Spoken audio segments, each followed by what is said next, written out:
Hello students, I hope you all are doing well. Welcome to our YouTube channel Being Social. मैं उम्मीद करता हूँ आपने last class का जो भी हमारा टॉपिक था उसको एनसीईआरटी के साथ ज़रूर रीड किया होगा। उसी के साथ जो क्वेश्चंस, जो होमवर्क आपको दिया गया था, जो अपन ने पढ़ा उसी हिसाब से क्वेश्चन पूछा गया था। आपको सिर्फ उनको लिखना था with the help of points that were given in this slide.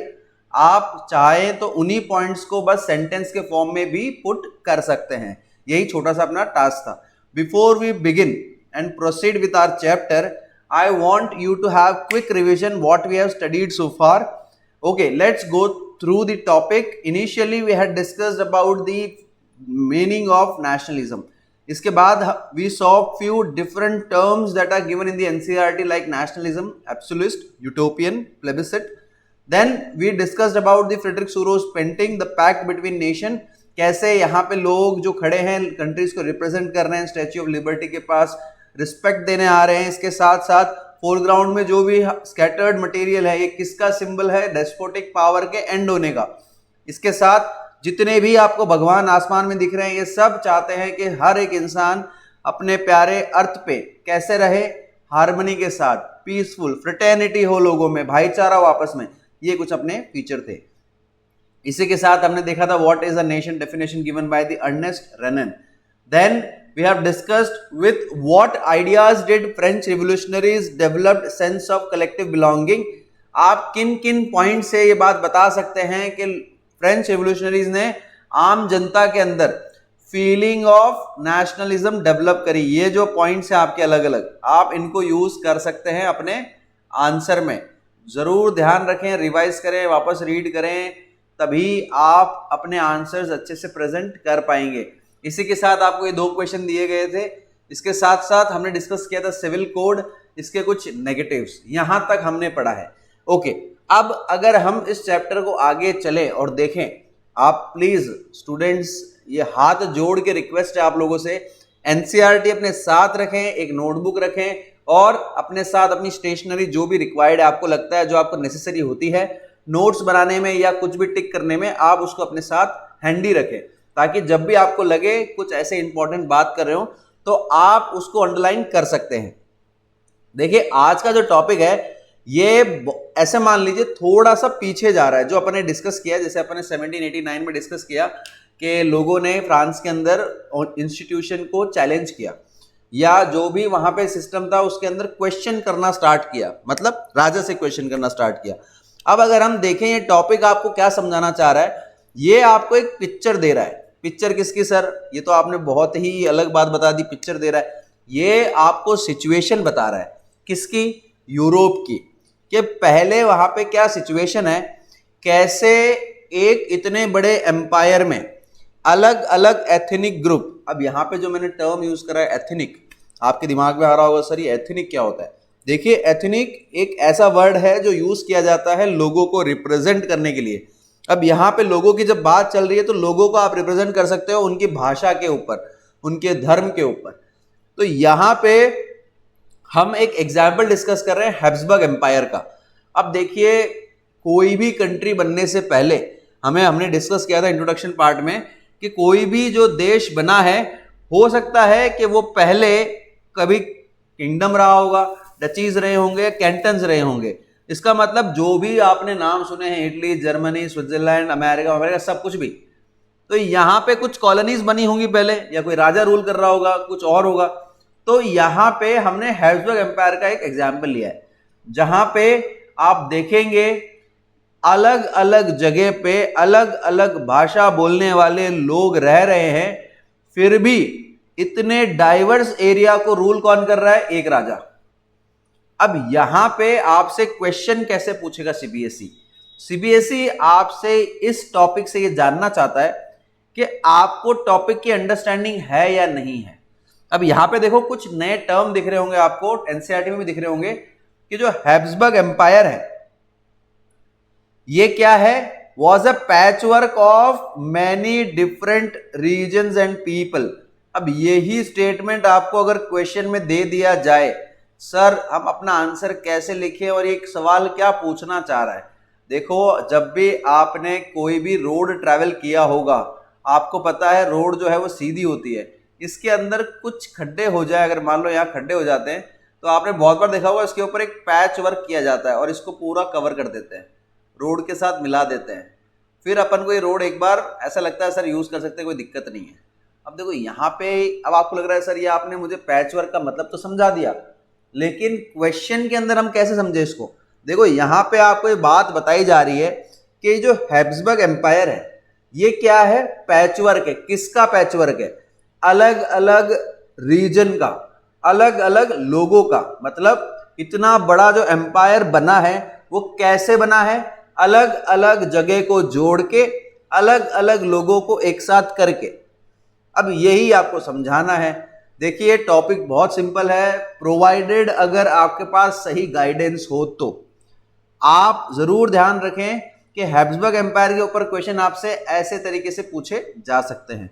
तो आप इन आंसर को कैसे प्रोसीड कर सकते हैं अगर अपन डिस्कस करें तो यहाँ पे देखो बता रखा है एक एरिया है जर्मन स्पीकिंग, मतलब यहाँ पे सिर्फ जर्मन बोली जाती है। सर ठीक है, फिर यहाँ पे एरिया के नाम बता रखे हैं, अल्पाइन रीजन, इसके अंदर टायरोल है, ऑस्ट्रिया है, सुडेटनलैंड है। मतलब ये जो आज के नाम आपने सुने हैं ये किसका पार्ट था, ये अल्पाइन रीजन का। यहाँ पे भाषा कौन सी बोली जाती है, जर्मन बोली जाती है। ठीक है सर, मान लिया, एक तो रीजन हो गया जर्मन स्पीकिंग। दूसरा कौन सा है सर, दूसरा है Italian. Very good, Italian speaking. कौन सा एरिया, लंबार्डियन, वेनेशिया। ये कुछ आपको जगह है जहां पे ये भाषा बोली जाती है। और कौन सी भाषा है, मैग्यार एक भाषा है जहां पे हंगरी जो है और बाकी हंगरी में दूसरी भाषा लोकल लैंग्वेज भी बोली जाती है। फिर एक और भाषा है पॉलिश, ये आपको मिलेगी गैलिशिया में। अब आपको एक बात थोड़ा सा ध्यान दो, आप बोलोगे सर इटालियन स्पीकिंग तो इटली में क्या बोलते हैं, तो क्या सर आपका कहने का मतलब ये है आगे जाके यही इटली बनेगा? हो सकता है, किसको पता, चैप्टर के एंड में आप क्या जान लें। इसी के साथ आपके मन में एक क्वेरी और आई होगी, तो सर फिर ये जो जर्मन स्पीकिंग है क्या ये जर्मनी बन जाएगा? बिल्कुल हो सकता है, पोलैंड बन जाएगा। तो यहाँ पे ये जो टॉपिक है ये आपको ये समझाना चाह रहा है कि पहले के जो भी किंगडम्स हुआ करते थे उसके अंदर लोगों के अंदर कोई कॉमन बात नहीं है। हर एक ग्रुप या हर एक रीजन के अंदर अलग अलग भाषा बोली जा रही है, अलग अलग कल्चर फॉलो किया जा रहा है, लेकिन इन सब में कॉमन बात है क्या, उनका एलिजेंस टू द एम्परर। मतलब हर एक, अब देखो यहां पे जब अपन ने पहला, दूसरा, इसके नीचे तीसरा, इसके नीचे चौथा, 4 भाषा देखी अपन ने। अब ये जो 4 भाषा है ये चारों के चारों किसको राजा मान रहे, एक आदमी को। तो आपको नहीं लगता कि कभी ना कभी आगे चल के ऐसा टाइम आएगा जब हर एक एथनिक ग्रुप या लिंग्विस्टिक ग्रुप अपना इंडिपेंडेंस डिमांड करेगा from the emperor? Chances are maximum, और होने भी यही वाला है। इसी के साथ साथ आप और पढ़ सकते हैं, other people Bohemians and Slovaks to the north, Slovenians in the Carniola, Croats to the south, Romans to the east in Transylvania. अब देखो ट्रांसवेलिया जो जगह है आपने बहुत बार नाम सुना होगा, ये सब बता रखा है कि रोमन्स कहाँ रह रहे हैं, ईस्ट में रह रहे हैं, ट्रांसल्वेनिया के। इसके साथ साथ आपको यहाँ पे आंसर में यूज करना है, the only tie binding these diverse groups together was a common allegiance to the emperor. और कुछ भी कॉमन बात नहीं है, कोई इटालियन बोल रहे हैं, कोई जर्मन बोल रहे हैं, कोई पॉलिश बोल रहे हैं, उनका कल्चर भी अलग है। तो यहाँ पे ये टॉपिक एक ऐसे मान लो स्टोरी बना रहा है, स्टोरी सेट कर रहा है कि चैप्टर में होने वाला क्या है। तो यहां पे making of nationalism, please students remember, इस क्वेश्चन के अंदर आपको यही बताना है कि हैब्सबर्ग एम्पायर के अंदर जो लोग हैं वो अलग अलग रीजन में रह रहे हैं, अलग अलग भाषा बोल रहे हैं, लेकिन उनके अंदर कॉमन बात क्या है, उनका राजा एक है बस, और वो उस राजा को एलिजेंस मतलब मानते हैं, उसकी सुन रहे हैं, और कोई कॉमन बात नहीं है। तो इसका मतलब जैसे ही उनको रियलाइज होगा कि राजा हमारे साथ गलत कर रहा है, वो कभी ना कभी अपना देश डिमांड करेंगे, और यही नेशनलिज्म इस चैप्टर में आप पढ़ेंगे। हमें यही पढ़ना है, कौन सी circumstances and what are the reason for demanding independence from the emperor, why do they want to make a nation, ये हमारा टॉपिक है। चलिए आगे बढ़ते हैं। अब देखिए हमने ये तो देख लिया कि सर चलो हैब्सबर्ग एम्पायर का केस आपने बताया, बहुत बढ़िया है, लेकिन यहाँ पे अपन ने जो टॉपिक का नाम है, अगला टॉपिक वो है एरिस्टोक्रेसी। अब देखो ये टर्म बहुत बार यूज होगा आपकी एनसीईआरटी में, आपको याद रखना है रूलिंग क्लास है ये। कौन सी क्लास है सर? सर रूलिंग क्लास है। तो सर इसको याद कैसे रखेंगे? सीधा मान लो राजा की फैमिली से याद कर लो। इसके बाद एक मिडिल क्लास का और पढ़ेंगे, ये क्रांतिकारी के लोग होंगे। क्रांतिकारी मतलब इनके पास पैसा है तो ये लोग पढ़ लेते हैं। अब जब पढ़ने लगते हैं तो धीरे धीरे उनको रियलाइज होता है कि फॉर्म ऑफ गवर्नमेंट कैसी होनी चाहिए, कौन से राइट्स है जो लोगों के पास होने चाहिए। तो यहाँ पे इस टॉपिक से क्वेश्चन कैसे बन सकता है? बहुत ही नॉर्मल है, 2 या 3 नंबर का क्वेश्चन आ सकता है। रोल ऑफ एरिस्टोक्रेसी आ सकता है, भाई एरिस्टोक्रेसी के बारे में बताओ, या फिर मिडिल क्लास के बारे में बताओ। अब देखो हमें पता है राजा की जो फैमिली के लोग हैं उनके पास लैंड तो बहुत होगा, तो यहाँ पे बता रखा है landed aristocracy was the dominant class. ये लोग बहुत ज्यादा थे नंबर में और इनका डोमिनेंस था। अब इनके बीच में जो इनकी जिंदगी है, आमतौर पर जो रोजमर्रा की जिंदगी जी रहे हैं, ये अपने आसपास जो भी लैंग्वेज यूज कर रहे हैं वो फ्रेंच है। डिप्लोमेसी के लिए, डिप्लोमेसी मतलब दूसरे किसी से बात करना हो तो, और ये हाई सोसाइटी के लोग होते हैं। इनके अंदर जो कनेक्शंस हैं वो होते हैं मैरिजेस से। आपने तो सुना होगा बहुत बार कि एक रिच फैमिली अपना जो भी बच्चा है या बेटी है उसकी शादी यही कोशिश करता है रिच फैमिली में करे। तो राजा लोग भी यही चाहेंगे कि भाई एक राजा दूसरे राजा की बेटी अब लड़के से शादी करे। तो यहाँ पे हम इनको कह सकते हैं कि ये लोग आपस में जुड़े हुए हैं शादियों से। अब इस टॉपिक का मेन प्रॉब्लम जो आप पढ़ने वाले हैं, जो आप समझ जाएंगे पूरी स्टोरी का निर्माण क्यों होता है। आप अगर यूरोप को, मैंने देखो रेक्टेंगल बनाया, हो सकता है आप लोगों को लग रहा हो सर यूरोप का मैप ऐसा थोड़ी है, लेकिन अब देखो यहाँ पे अगर देखा जाए तो ये ईस्ट साइड हो गई। कौन सी साइड हो गई? ये ईस्ट हो गई। और वो वाली कौन सी हो गई? सर ये वाली सिंपल है, वेस्ट हो गई। कोई बात नहीं। यहां पे क्या दे रखा है? वेस्ट यूरोप में क्या है? Land was farmed by tenants. Tenants कौन होते हैं? किराएदार। तो सर अगर यहां पे टेनेंट्स फार्मिंग कर रहे हैं, इसका मतलब उनको तो कोई प्रॉब्लम है ही नहीं। उन्होंने लैंड किराए पे लिया, जो भी प्रोड्यूस हुआ अपने पास रखा, उसमें से जो रेंट देना दे दिया, प्रॉफिट बच गया, ओके। लेकिन प्रॉब्लम थी ईस्ट यूरोप में। कौन से यूरोप में? ईस्ट यूरोप में। अब यहां पे क्या हो रहा है? यहां पे जो खेत है वो कौन जो रहा है? सर्व। सर्व कौन होते हैं? पीजेंट्स। कौन होते हैं? पीजेंट्स। इसका मतलब सर ये वही है जो अपने 9th में पढ़ा था, पीजेंट्स। यस, थर्ड स्टेट वाले।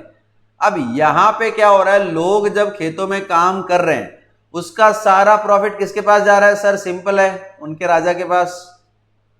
राजा उनको देगा क्या कुछ पैसे? बिल्कुल नहीं देगा।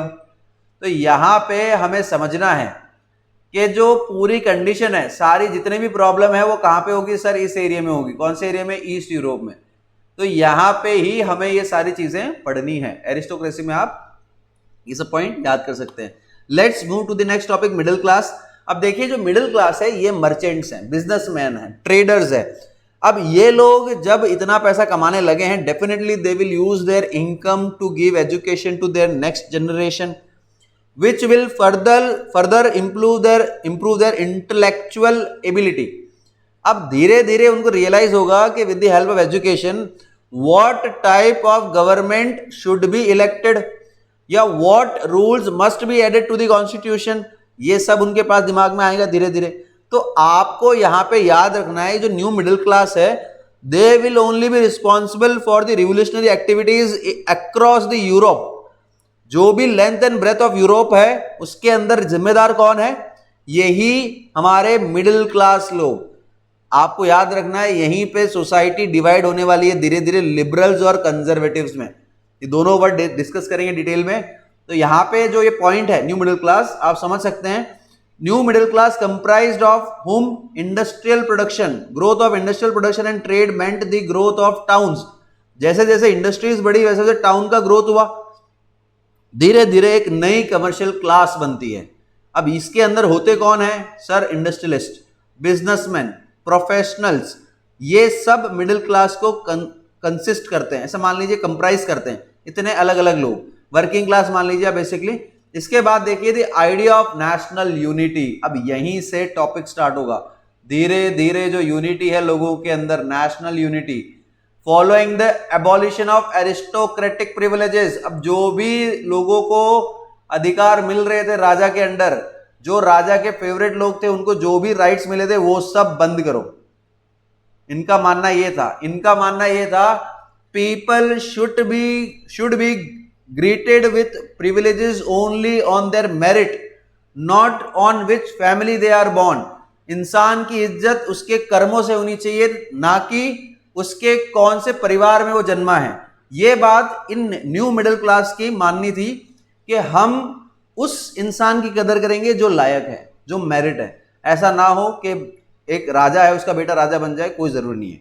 तो यहां पे इन लोगों के अंदर जो नेशनल यूनिटी की फीलिंग है ये लोगों के अंदर अराइज करी और एक ग्रुप बनाया और नेशन स्टेट की डिमांड करेंगे। तो यहां तक अभी तक जो इंपॉर्टेंट था दैट वाज हैब्सबर्ग एम्पायर। याद रखना स्टेटमेंट है, आप लोग एनसीईआरटी के अंदर इन पॉइंट्स को अंडरलाइन जरूर करें।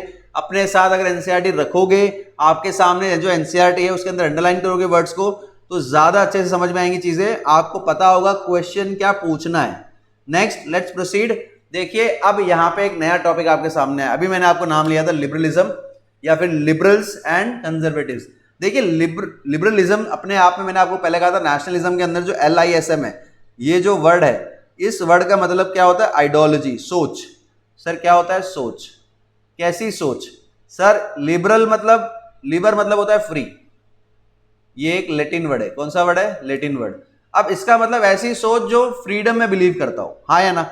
अब फ्रीडम दो स्पीयर में, कौन से पॉलिटिकल स्पीयर में। अब सर ये क्या होता है? पॉलिटिकल लिबरलिज्म क्या होता है? या फिर आपके मन में आ रहा होगा सर इसके आगे तो इकोनॉमिक भी है, तो इकोनॉमिक लिबरलिज्म क्या होगा सर? अब यही हमारा टॉपिक है। अब लोगों के जो फ्रीडम है हम इन्हीं को देखेंगे इन दो अलग अलग स्पीयर में, और कोशिश करेंगे आपको आंसर बनाना सिखाएं कि अगर आपसे कोई पूछे भाई लिबरलिज्म दो स्पीयर में लिखो, या फिर पॉलिटिकल लिबरलिज्म और इकोनॉमिक लिबरलिज्म होता क्या है इसके बारे में बताओ, तब आप कैसे अपने आंसर को प्रोसीड कर सकते हैं, कैसे कैसे पॉइंट्स को, एनसीईआरटी के पॉइंट्स को यूज करेंगे ताकि बोर्ड के अंदर आपके मैक्सिमम मार्क्स आ जाए।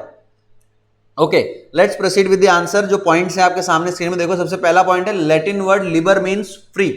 अब देखिए ये एक वर्ड जो है अपने आप में इसका मतलब है फ्री, मतलब कोई रोक टोक नहीं, एब्सेंस ऑफ रिस्ट्रिक्शन, कोई रूल्स एंड रेगुलेशन, मतलब रूल्स रेगुलेशन अलग बात है लेकिन रिस्ट्रिक्शन, बिना काम की रिस्ट्रिक्शन नहीं है, फ्री हैं आप जो करना चाहे कर सकते हैं, लेकिन ये नहीं कि आप किसी और का फ्रीडम वायलेट करें। इसी के साथ साथ अब देखिए for the new middle classes liberalism stood for freedom for the individual and equality. अब देखो यहां पे ये दो मुद्दे हैं सर, एक तो इक्वालिटी की बात कर रहा है सर ये, और एक बात कर रहा है फ्रीडम फॉर इंडिविजुअल। अब फ्रीडम फॉर इंडिविजुअल का मतलब क्या होता है? ये equality of all before law का मतलब क्या है? देखिए राजा के रूल के अंदर बहुत बार राजा के जो फेवरेट लोग हैं, ये मान लो उनका जो ग्रुप है एरिस्टोक्रेट्स है, क्या अगर वो क्राइम करेंगे तो उनको इक्वल सजा मिलेगी कंपेयर टू द नॉर्मल इंसान? ना, नेक्स्ट टू इम्पॉसिबल है, फेवरिज्म आएगा ही आएगा। इसी के साथ साथ अगर आप देखें जो लिबरलिज्म है फ्रीडम फॉर द इंडिविजुअल, ये क्या डिस्कस कर रहा है? ये बता रहा है कि हर एक इंसान को उसका एक फ्रीडम है, वो जैसे चाहे वैसे कर सकता है। इसी के साथ जो नेक्स्ट पॉइंट है पॉलिटिकली। अब देखो पॉलिटिकल का मतलब it emphasise on the concept of government, कि गवर्नमेंट कैसी होगी, गवर्नमेंट क्या आप लोगों से पूछ के गवर्नमेंट को कंसिस्ट कर रहे हैं? हमेशा याद रखना पॉलिटिकल लिबरलिज्म का मतलब यह है कि आप अपने हिसाब से अपनी गवर्नमेंट इलेक्ट करें, दैट्स इट।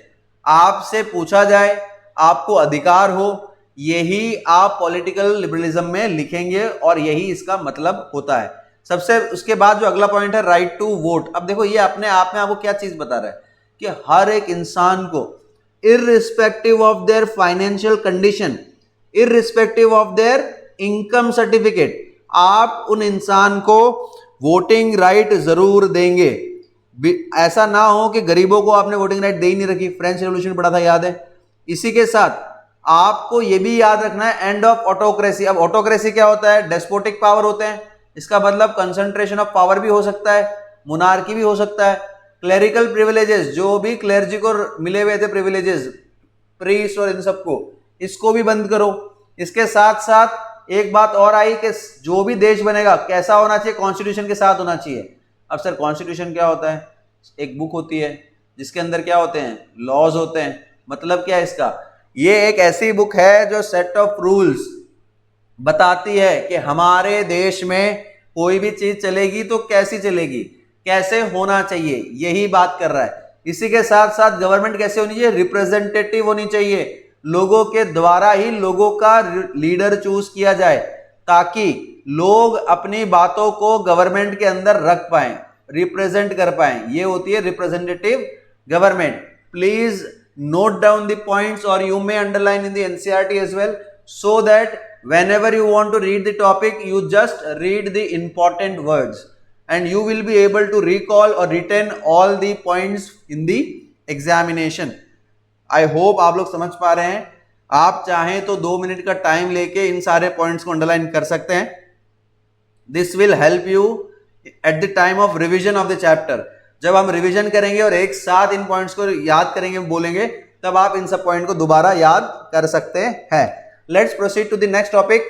अब नेक्स्ट टॉपिक जो है वो इकोनॉमिक लिबरलिज्म। अब यहां पे थोड़ा बहुत हो सकता है आपको समझना पड़े, मेरे को हो सकता है कि एग्जाम्पल देना पड़े। सिंपल सा एग्जाम्पल होगा। देखिए इकोनॉमिक लिबरलिज्म का मतलब क्या होता है। देखिए अभी अपन ने देखा था पॉलिटिकल लिबरलिज्म, जिसके अंदर गवर्नमेंट बाय कंसेंट हमने देखा। अब यहां पे इकोनॉमिक्स का मतलब होता है, वैसे तो मनी होता है, लेकिन यहाँ पे ट्रेड है। इसका मतलब क्या है सर? ट्रेड में फ्रीडम होगा, इसका मतलब बिल्कुल सही। लिबरलिज्म का मतलब तो देख ही लिया था हमने। इसका मतलब क्या है? फ्रीडम है या सोच है फ्री वाली, हाँ या ना? तो यहाँ पे ट्रेड में फ्रीडम का मतलब क्या होता है? जैसे आपको याद हो नेपोलियन ने गिल्ड रिस्ट्रिक्शंस हटाए थे। इसका मतलब उनसे पहले जितने भी राजा थे उन्होंने क्या किया था? रिस्ट्रिक्शंस लगाई थी कि पूरे एम्पायर में कुछ ही जगह पे आप ट्रेड कर सकते हैं। जैसे मान लो मैंने ये 2 सर्कल बनाए, इन्हीं के अंदर ट्रेड होगा और कहीं नहीं होगा। तो प्रॉब्लम ये होगी कि सारे लोगों को यहीं पे आना पड़ेगा। इसके बजाय अगर ये हटा दिया जाए, इंसान का जहां मन है वहां पे जाके ट्रेड करो, कोई दिक्कत नहीं। उससे ट्रेड बढ़ेगा या कम होगा? सर बढ़ेगा। तो बात समझिए, अगर ट्रेड बढ़ेगा तो इनकम बढ़ेगी या घटेगी? बढ़ेगी सर। अगर इनकम बढ़ेगी तो टैक्स कलेक्ट करेंगे, बढ़ेगा या कम होगा? बढ़ेगा सर। तो क्लियर हो रहा है कि क्यों कोई भी एम्पायर को चलाने के लिए टैक्सेस चाहिए होते हैं। सब मानते हैं इस बात को। तो यहाँ पे इकोनॉमिक लिबरलिज्म पढ़ने की कोशिश करते हैं। देखिए यहाँ पे एक ऐसे समझ लीजिए, बहुत सारे किंगडम्स हैं। ये मान लीजिए एक ऐसा मैप बनाया मैंने जो हाइपोथेटिकल है। इसमें इमेजिन करते हैं ये जो लाइनें बनाई मैंने, ये अलग अलग एम्पायर को डिनोट करते हैं।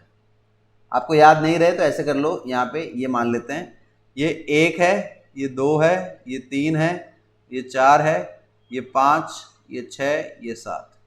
अब मान लेते हैं ये जो पॉइंट ए है, ये पॉइंट बी है। यहां से आपकी गाड़ी जाएगी पूरी क्रॉस करते हुए बी पे। अब हर एक राजा ने, जो 1 नंबर एम्पायर है वो राजा मान लो, 2 नंबर जो पे राजा है उसको मान लो, 3 पे जो राजा है उसको मान लो। इन सब ने क्या किया? इन सब की करेंसी है अलग।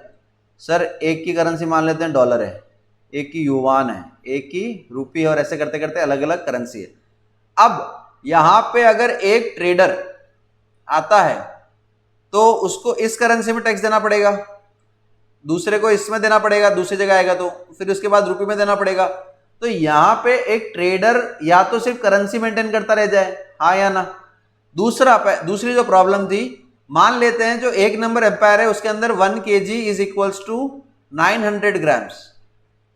वहीं पे जो उसके बाद है युआन वाला, उसके अंदर 1 kg का मतलब है 1100 ग्राम। अब 1100 ग्राम एक जगह हो गया, और जो रुपी वाला करेंसी वाला है उसके अंदर 1 किलो का मतलब है 800 ग्राम मान लो। तो सर इसका मतलब उसको हर एम्पायर में अपने वेट का कैलकुलेशन करना पड़ेगा। मान लो वो अपने साथ 100 किलो लेके गया है, अब उसको टैक्स कैलकुलेट देने के लिए ये इस डेटा में कन्वर्ट करना पड़ेगा पहले।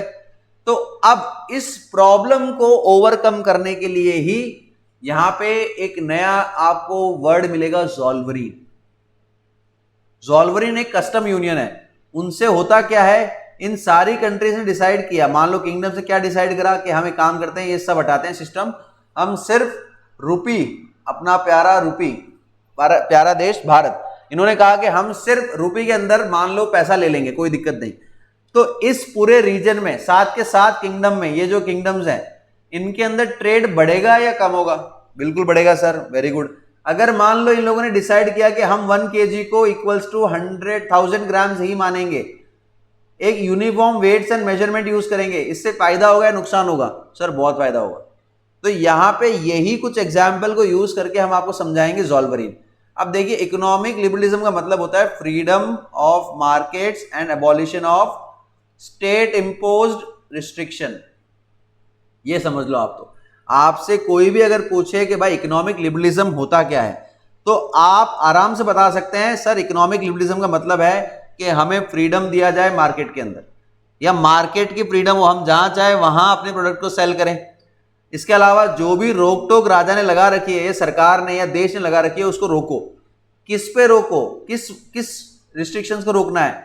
Movement of goods and capital, जो भी सामान लाया जा रहा है या पैसा लाया जा रहा है उसको इतना ज्यादा रिस्ट्रिक्शन ना लगाई जाए। अब यहां पे एक एग्जाम्पल लिया है जिसके अंदर 39 स्टेट्स है जर्मन के। अब आप सोचिए 39 स्टेट्स है, हर एक स्टेट की खुद की क्या है, करेंसी है, खुद का वेट एंड मेजरमेंट है। रिलेट कर पा रहे हैं यहां इस टॉपिक से? अभी दिखा था अपन एग्जाम्पल। इसी के साथ अब यहां पे सिचुएशन बताइए कि अगर कोई व्यापारी मर्चेंट ट्रैवल करता था 1833 के अंदर, कहां से कहां पे, हैम्बर्ग से लेके न्यूरमबर्ग तक, तो उसको 11 कस्टम बैरियर मतलब 11 अलग अलग टैक्सेस से गुजरना पड़ता था। अब ये एक इंपॉर्टेंट लाइन है अपने आप में।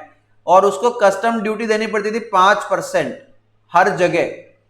इसके साथ साथ टैक्सेस कैसे लगेंगे, उनके वेट्स और मेजरमेंट पे लगेंगे। सर जितना सामान लेके जाएंगे उसके हिसाब से तो टैक्स देना पड़ेगा। यहां पे जो मेजरिंग यूनिट थी वो थी आइल। अब ये आपसे क्वेश्चन ऑब्जेक्टिव बहुत बार पूछा जाएगा कि आइल क्या होता है, तो आप याद रखना आइल एक यूनिट है टू मेजर क्लोथ। यही टिक करना है एमसीक्यू के अंदर। Please students remember, economic liberalism अपना एक पोजीशन होल्ड करता है सिलेबस में, आपको जरूर याद रखना है ज़ोल्वरिन की बात। अब देखो यहाँ पे 1833 की केस बताया आपको कि इस ईयर में प्रॉब्लम है, ठीक इसी अगले साल, इसके अगले साल इस प्रॉब्लम को रिजॉल्व कर दी जाएगी। अब देखते हैं प्रॉब्लम रिजॉल्व कैसे होती है। ये प्रॉब्लम रिजॉल्व होगी ज़ोल्वरिन से। ज़ोल्वरिन एक जर्मन नेम है, इसका ईयर याद रख लो 1834, पूछा जाएगा, क्वेश्चन बहुत बार आया है। ज़ोल्वरिन एक कस्टम यूनियन है जो कि बना था प्रूशिया के राजा की मदद से। किसकी मदद से? प्रूशिया के राजा की मदद से। अब इसमें होता क्या है, जितनी भी करेंसी थी, 30 करेंसी थी, कितनी? 30। इससे कितने पे आ गए? 2 पे आ गए सर। इसका मतलब उन सारी करेंसी को कम कर दिया। इसी के साथ साथ the creation of a network of railways further stimulated mobility and harnessing economic interest to national unification. अब देखो इसका मतलब आप ये भी कह सकते हैं कि सर क्या हमारा ट्रेड हमारे पूरे देश को एकजुट कर सकता है? आपके सामने आंसर है। अपना प्यारा भारत जो इतना बड़ा ह्यूज है, 3.28 मिलियन स्क्वायर किलोमीटर के साथ जो है, क्या उसको आप नेशनल यूनिफिकेशन कर सकते हैं with the help of trade? The answer is absolutely. आप ट्रेड की मदद से अपने पूरे इंडिया को एकजुट जरूर कर सकते हैं। इसी के साथ देखो लास्ट में जो कंक्लूडिंग लाइन है, a wave of economic nationalism strengthen the wider nationalist sentiments growing at that time. अब ये याद रखना, जब आप पूरे साम्राज्य के लिए या लोगों के लिए इकोनॉमिक बेनिफिट्स करेंगे तो वो सब इस बेनिफिट से इतने खुश होंगे कि वो अपना सपोर्ट जरूर देंगे। आपने देखा होगा जो भी प्रो बिजनेसमैन है वो जितने भी बिजनेस रिलेटेड चेंजेस आते हैं उनसे बहुत खुश होते हैं। तो ठीक यहाँ पे भी यही होगा। आई होप आप लोग ज़ोल्वरिन के टॉपिक को दोबारा पढ़ेंगे एनसीईआरटी से, इससे आपके टॉपिक की क्लैरिटी और सही होगी। अभी तक आपको याद होना चाहिए हमने नेपोलियन के कुछ चेंजेस पढ़े थे 1804 के, कुछ अच्छे थे कुछ बुरे थे। हमने देखा कि इनिशियल एंथुसियाज्म सून टर्न इनटू हॉस्टिलिटी, कुछ रीजन थे इसके। इसी के साथ हमारा जो अगला टॉपिक है ये है स्पिरिट ऑफ कंजर्वेटिज्म।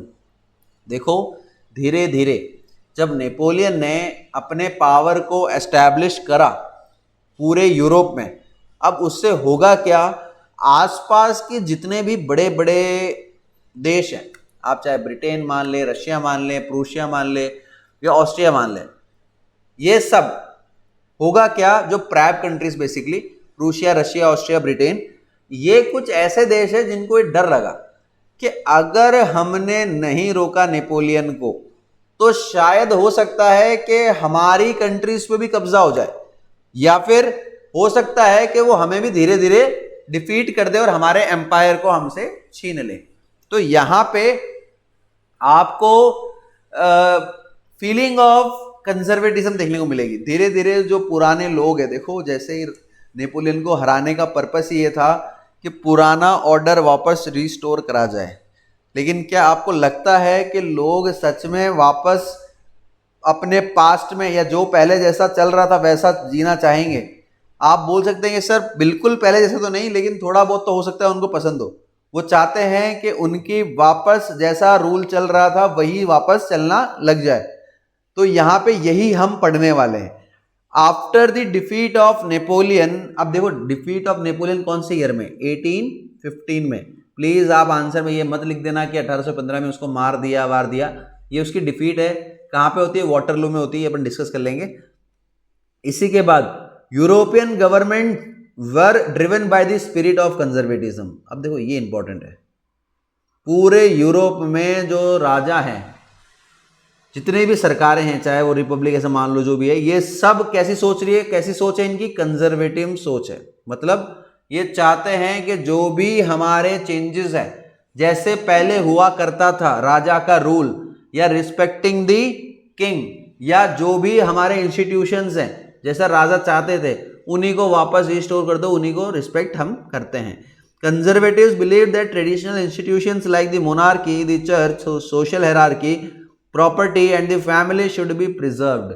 अगर आपको कोई भी ऐसा इंसान दिख जाए जो बोले कि क्या हमें हमारे पुरानी चीज़ों को संभाल के नहीं रखना चाहिए, तो समझ जाना वो इंसान कैसे हैं, कंजर्वेटिव्स हैं। अब ये मत समझ लेना कि कंजर्वेटिव्स खराब ही होते हैं, ये उनकी विचारधारा है कि जो पहले चल रहा था वो सही है, कोई दिक्कत नहीं है उसमें। इसी के साथ लेकिन यहाँ पे एक चीज़ तो रियलाइज हो गई, अगर आप चाहते हैं कि कंजर्वेटिव या कोई भी राजा स्ट्रांगली रूल करे, उसके पास एक मॉडर्न आर्मी होनी चाहिए। कैसी आर्मी, मॉडर्न, मतलब जो नए वेपन्स और इन सबको यूज करना जाने और वेपन्स की मदद से फाइट करे। इसी के साथ एक एफिशिएंट ब्यूरोक्रेसी। ब्यूरोक्रेसी क्या होती है, ब्यूरोक्रेसी मतलब आपने आज के टाइम पे सुना होगा आईएएस ऑफिसर्स, ये ब्यूरोक्रेट्स होते हैं। बेसिकली राजा के जितने भी ऑर्डर्स हैं उनको एग्जीक्यूट करना या लोगों तक उनके स्कीम्स के फायदे पहुंचाना, ये सारे काम ब्यूरोक्रेसी ही करती है। इसी के साथ dynamic economy and abolition of feudal system, feudalism या सर्वडम को हटाओ। इन सब से होगा क्या, जो राजा है वो खुद अपने आप को ऑटोक्रेटिक बना पाएगा, मतलब और पावरफुल। अब आप लोग समझ गए होंगे कि सर इसका मतलब अगर राजा की आर्मी बहुत स्ट्रांग है, उसकी ब्यूरोक्रेसी एफिशिएंट है, उसकी इकोनॉमी बहुत ओपन है और फ्यूडल सिस्टम वहाँ पे नहीं होता या पीजेंट से काम नहीं कराते, सर्व से नहीं कराते, तो इसका मतलब वो अपने आप को और पावरफुल बना रहा है। The answer is yes. कोई भी राजा अपने ये जितने भी बदलाव हमने डिस्कस करें अगर वो करता है तो वो अपने आप को पावरफुल बनाने के लिए ही करेगा। Let's proceed to the next part, that is treaty of Vienna. Straight forward question पूछे गए हैं। जैसे ही नेपोलियन डिफीट होता है, अब उसको डिफीट किसने करा, अभी डिस्कस करा था अपन ने। यहाँ पे ये जो 4 देश के नाम दिख रहे हैं आपको, प्लीज एग्जाम में मैं आपको एक एब्रिविएशन बता देता हूं, हमेशा याद रहेंगे आपको। प्रैब, प्रूशिया, रशिया, ऑस्ट्रिया, ब्रिटेन। ये कुछ 4 ऐसे देश हैं जो मिलके they come all together to defeat Napoleon. याद रखना, नेपोलियन का इतना ज्यादा प्रेजेंस एक्सटेंड हो रहा था कि इनको डर था कि कहीं हमें ये हरा के हमारी टेरिटरी भी कब्जे में ना ले लें। तो होगा क्या, जैसे ही नेपोलियन डिफीट होता है ये चारों देश मिलके एक मीटिंग करते हैं। इस मीटिंग का नाम ही ट्रीटी ऑफ वियना है। ट्रीटी मतलब समझते हैं आप। तो यहाँ पे होता क्या है, जो ड्यूक मैटरनिच है, अब देखो इनका नाम आपको याद रखना पड़ेगा। चाहे तो आप अपने दोस्त का नाम भूल जाओ या अपने दोस्त का नाम ये रख दो, ड्यूक मैटरनिच, बहुत काम आएगा। जितना आपका दोस्त ना आए उतना ज़्यादा ये नाम काम आएगा आपके। यहाँ पे ड्यूक मैटरनिच है कौन, ये ऑस्ट्रिया के वाइस चांसलर है। ये ऑस्ट्रिया के चांसलर हैं जो कि होस्ट करेंगे इस मीटिंग को, इस कांग्रेस को। क्वेश्चन आया हुआ है, name the countries of Vienna Congress. अगर आपसे पूछा जाए कि कौन कौन इस वियना कांग्रेस के मेंबर हैं, तो आपको बताना है ब्रिटेन, रशिया, प्रूशिया, ऑस्ट्रिया।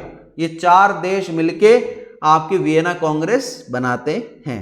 अब इस पूरी मीटिंग का उद्देश्य क्या था, जो भी नेपोलियन ने बदलाव लाए हैं उन सबको हटा दो, उन सबको अंडू कर दो, जो भी किया है उसने उसको वापस रिवर्स कर दो।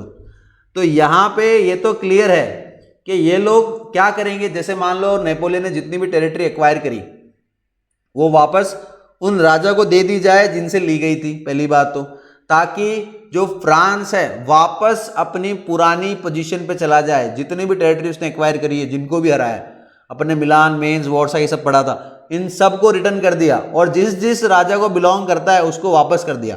अब एक बात तो ये भी क्लियर है, ये क्यों किया, ताकि अगली बार जब दोबारा फ्रांस ऐसी हरकत करे तो उसको दोबारा उन सारे राजाओं को हराना पड़ेगा जिसको उसने हरा दिया है, अदरवाइज वो थोड़ी ना अपनी टेरिटरी दे देंगे। तो यहाँ पे ये तो क्लियर है, ये सारे चेंजेस इसलिए किए गए हैं ताकि फ्रांस को दोबारा छोटा रखा जाए और आगे वो कभी भी ऐसा कोई बदलाव करेगा तो वो दोबारा इन सब से लड़ना पड़ेगा। नेक्स्ट, जो बर्बन डायनेस्टी, आपने लुई 16 का नाम सुना था, उसी डायनेस्टी को वापस रिस्टोर करा है फ्रांस के अंदर, कि जो नेपोलियन ने इन सबको हटा दिया था और ये सब बदलाव हुए थे, constitutional monarchy, Republic, rain of terror जो आया था, अभी डायरेक्टरी आई थी, नेपोलियन आया था, उसके बाद दोबारा बर्बन डायनेस्टी को लाया गया है। इसके बाद देखो ये स्टार मार्क कर लो इस पॉइंट को, ये जो बफर जोन है क्यों बनाते हैं, बफर जोन होता क्या है, बफर जोन वो होता है, ये वो एरिया होता है जो अपने ऊपर अटैक होने से पहले अपन किसी भी एनिमी को क्रॉस करना पड़ेगा। फॉर एग्जाम्पल, छोटा सा एग्जाम्पल ले लेते हैं, मान लेते हैं JNK, जम्मू एंड कश्मीर। आपको क्या लगता है इंडिया के लिए स्ट्रेटेजिक पोजीशन क्यों है? क्योंकि अगर ये हमारे पास ना होता तो डोंट यू थिंक कि शायद उनको जम्मू एंड कश्मीर पार करना ही नहीं पड़ता और सीधा पंजाब, दिल्ली, हिमाचल इस पर अटैक हो जाता।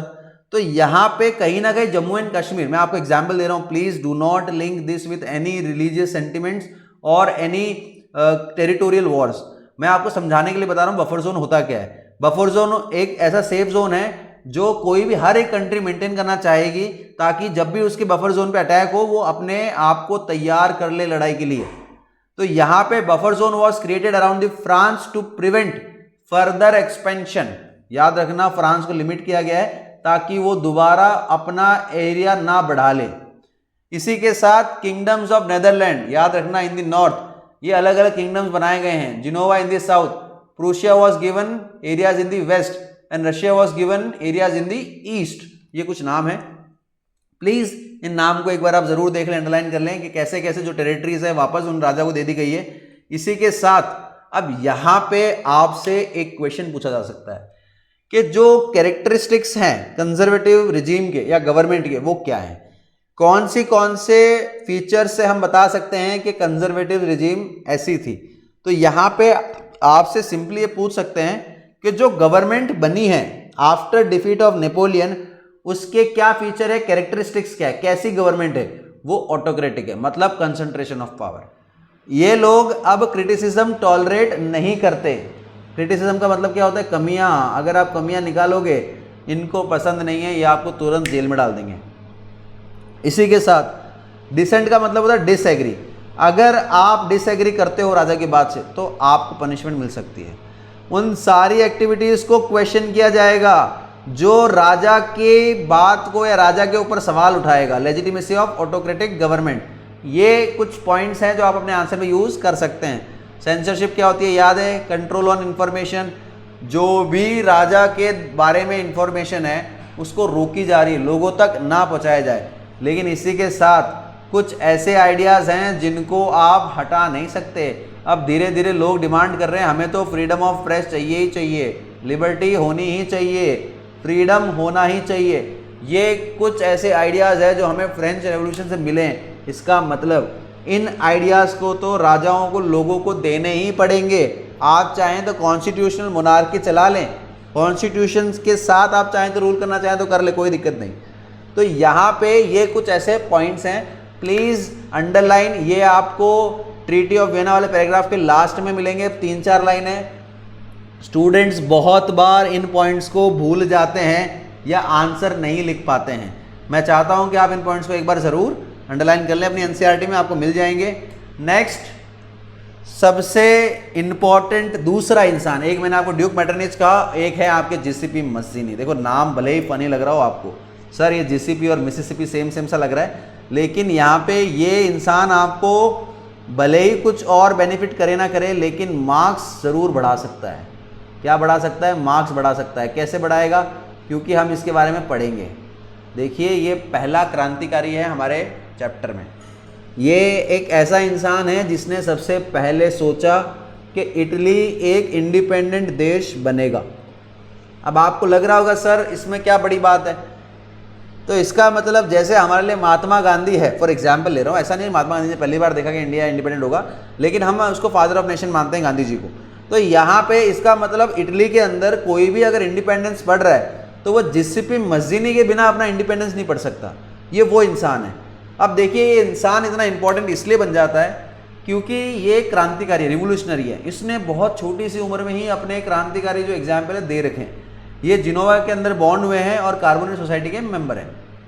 अब एग्जाइल क्या होता है, इनको बाहर भेज दिया गया था। इनको साफ बोला गया या तो आप अपनी हरकतें रोक लो, नहीं तो हम आपको जेल में डाल देंगे, नहीं तो देश छोड़ के चले जाओ। तो यहाँ पे इन्होंने डिसाइड किया कि हम तो जाएंगे देश छोड़ के, लेकिन मैं अपना देश जरूर बनाऊंगा, मैं चुप नहीं बैठूंगा। तो इन्होंने क्या किया, 2 सीक्रेट सोसाइटीज़ बनाई। अब यहाँ पे ये दोनों नाम आपको याद करने पड़ेंगे। मैच द कॉलम में पूछा हुआ है कि यंग यूरोप और यंग इटली क्या है। ये क्या है, ये सोसाइटी के नाम है। अब आपको एक तरीका और बताता हूँ। जैसे यूरोप में ई पहले आ जाता है अल्फ़ाबेट्स में आई से, तो बर्न जो जगह है वहाँ पे कौन सी है, यूरोप, यंग यूरोप। इटली कहाँ है, मर्सिलीज़ में। MCQ यहाँ से पूछा गया है, प्लीज़ आप ऐसे याद कर लें। इटली और यूरोप के अंदर पहला अल्फ़ाबेट ई है, तो यूरोप का जो है वो बर्न में है और दूसरा मर्सिलीज़ में। ऐसे आप लिख सकते हैं। इसी के साथ देखो मज़ीनी का मानना ये था कि God has intended nations to be the natural units of mankind. जब हम पैदा इंडिपेंडेंट हुए हैं तो कैसे कोई राजा हमें रूल कर सकता है, ये मानना था, ये सोच थी हमारे जिसिपी मस्जिनी की। तो यहाँ पे आप इनको वापस पढ़ेंगे। देखिए बहुत बार CBSE स्ट्रेट फॉरवर्ड इस बार पूछा गया है जिसिपी मस्जिनी के बारे में लिखो। तो आप ज़रूरी नहीं ऐसे सेंटेंस आए, हो सकता है आपसे पूछ लिया जाए right about the Italian revolutionary who was responsible for the unification of Italy, मान लो ऐसा आ जाए, तब भी आप इनका नाम लिख सकते हैं। इसी के साथ Italy could not continue to be a patchwork small states and kingdoms. ये इन्होंने कही है बात कि इटली कोई पैचवर्क नहीं हो सकता अलग अलग स्टेट्स और किंगडम्स का, इटली एक देश बनेगा। और इसी के साथ देखो इसी वजह से मैटरनिच, याद है अभी याद किया था ड्यूक मैटरनिच, मैंने कहा था आप अपने दोस्त का नाम रख दो ड्यूक मैटरनिच। इन्होंने मज़ीनी को बोला है सबसे खतरनाक आदमी, सबसे खतरनाक दुश्मन किसका, सोसाइटी का, सोशल ऑर्डर का। ये बोल रहे हैं कि मज़ीनी हमारे सोशल ऑर्डर को ख़राब करना चाहते हैं। अगर मैं आपसे सिंपल सा सवाल पूछूं कि मैटरनिच और मज़ीनी में क्या फ़र्क है, आप एक बार 2 मिनट के लिए इस क्वेश्चन को ज़रूर सोचें। अगर आपको फिर भी डाउट है तो आप मुझसे ये सवाल कमेंट में दोबारा लिख देना कि सर मज़ीनी और मैटरनिच में डिफरेंस क्या है, वो आप मेरे साथ डिस्कस कर सकते हैं। Before I conclude the class, before I sign off, I request you to note down the questions given at the end of the slide or at the end of the lecture. ये 3 ऐसे सवाल हैं जो आपको करने हैं। मैं चाहता हूं कि आप इन तीनों क्वेश्चंस को अटेम्प्ट करें। ये अपन ने डिस्कस कर लिया है डिटेल में, ये भी कर लिया है। इसके साथ साथ अभी ट्रीटी ऑफ वेना भी डिस्कस की थी। चौथा क्वेश्चन अगर आप चाहें तो मज़ीनी के बारे में लिख सकते हैं, write brief sketch of Giuseppe Mazzini. ये हमारे कुछ क्वेश्चंस हैं। Okay, now I request my dear students you to do subscribe our channel. It will definitely help us to grow. It gives us motivation to bring lectures like this. If there are any suggestion that you would like to suggest, please you are most welcome. अगर आप चाहें कोई ऐसा suggestion देना चाहते हैं जिससे हमारे लेक्चर्स और इफेक्टिव हो सकते हैं, प्लीज़ आप बताएं। और now I want each one of you to keep study, keep writing the answers. Signing off. Thank you so much.